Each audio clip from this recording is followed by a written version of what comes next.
શક્તિના 48 નિયમમાંથી નિયમ નંબર 25, ખુદ કો નયા ઢાંચે મેં ઢાલે.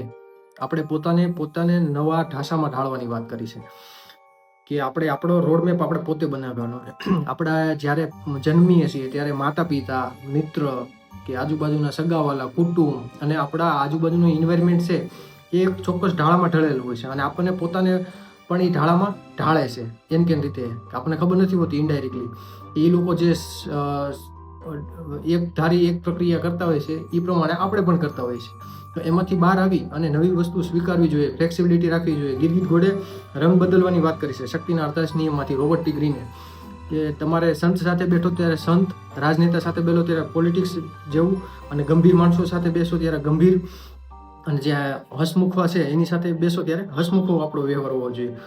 તો એની વાત કરી છે કે આપણે પેલા કહેવત હતી કે આપણે પસેડી હોડ, પસેડી પ્રમાણે હોડ કરાય, આપણને એવી સલાહ આપે. એટલે આપણે એની પાછળનો કહેવાનો મતલબ એવો કે આપણી પાસે જે હોય એમાં આપણે સીમિત રહેવાની વાત કરી છે, પણ આપણે એમાંથી બહાર આવવાની વાત કરી છે. કે પસેડી પ્રમાણે હોડ ન હોય તો હોડ ફાડી નાખો, નવી મોટી પસેડી લઈને અને હોડ કરો. પછી આપણે બીજી એક કહેવત છે કે કોઈના બંગલા જોઈને ઝૂંપડા ન પાડી દે. ભલે ઝૂંપડા ન પાડો તો કાંઈ નહીં, કોઈના બંગલા જોઈએ અને નવા બંગલા તો બનાવવાનું વિચારો. તો આ નિયમની અંદર લિમિટલેસ એક પુસ્તક છે, જીમ ક્વિક દ્વારા લખિત છે. મેં એનો ખાલી સામાન્ય પરિચય જોયો હતો અને મને રસપ્રદ લાગ્યું. એ આપણે જોઈશું, એની વિશે અગાઉ ક્યારેક ચર્ચા કરશું. કે લિમિટલેસ એટલે આપણી જે એક લિમિટ હોય છે એની બહાર ન જઈએ કે એવી સમાજની કે આપણા આજુબાજુના એક લિમિટ સેટ કરી દીધી હોય છે. પરંતુ એ લિમિટને સેટ કરી પણ આપણે આગળ જઈ શકીએ છીએ. જ્યારે રાઈડ બંધુઓ છે એ પ્લેનની શોધ કરતા હતા એરોપ્લેન માટે, ત્યારે બધા વૈજ્ઞાનિકોની કોન્ફરન્સ બોલાવવામાં આવે છે અને એક પક્ષીના પીસાને હવામાં છોડી અને એવું સાબિત કરવામાં આવે છે ફિઝિક્સના નિયમ દ્વારા કે હવાથી હળવી વસ્તુ છે હવામાં તરી ન શકે.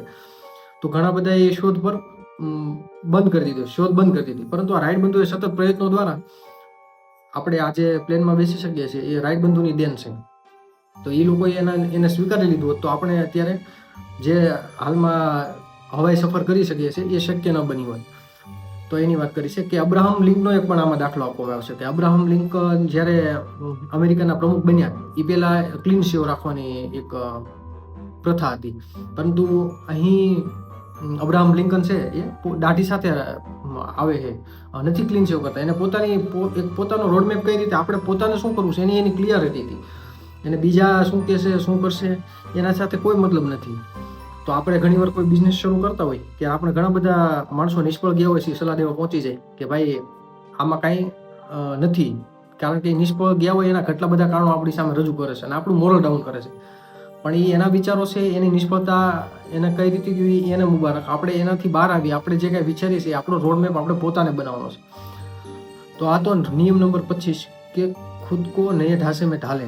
આપણે પોતાનો એક ઢાંચો હોવો જોઈએ, જે સમાજ દ્વારા, એ માતા પિતા દ્વારા કે મિત્રો દ્વારા કે સહકર્મીઓ દ્વારા કે આપણા આજુબાજુના ઇન્વાયરમેન્ટ દ્વારા જે આપણને જે ઢાળો ઢાળે છે એમાં ઢળી નથી રહેવાનું. આપણે પોતાની ઓળખ બનાવવાની વાત કરીએ છીએ. તો આ તો નિયમ નંબર 25, ખુદ કો નયે ઢાંચે મેં ઢાલે. પોતાને એક નવા ઢાંચામાં ઢાળી અને નવી વસ્તુ સ્વીકારવી જોઈએ અને સતત બદલાતી પરિસ્થિતિ સાથે બદલાતું રહેવું જોઈએ.